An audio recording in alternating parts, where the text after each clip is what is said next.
Hello guys and welcome back to our channel. Today I'll be showing you how to withdraw money from PrizePicks in 2025.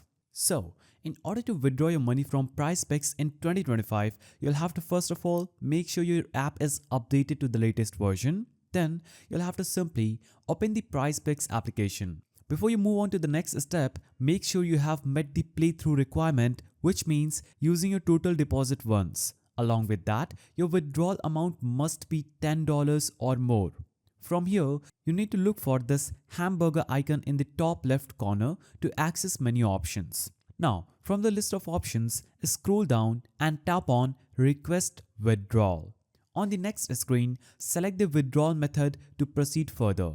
It can be your approved bank account, PayPal, or debit card that you previously used to deposit money in PrizePicks.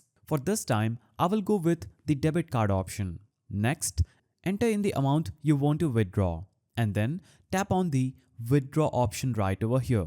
You will then receive a one-time password through email for verification. Once you're done with the verification process, PrizePicks will process your request and send you a confirmation email letting you know if the transaction was successful. Well, that is the simple way how you can withdraw money from PrizePicks. If you found this video helpful, please don't forget to give it a thumbs up and thanks for watching.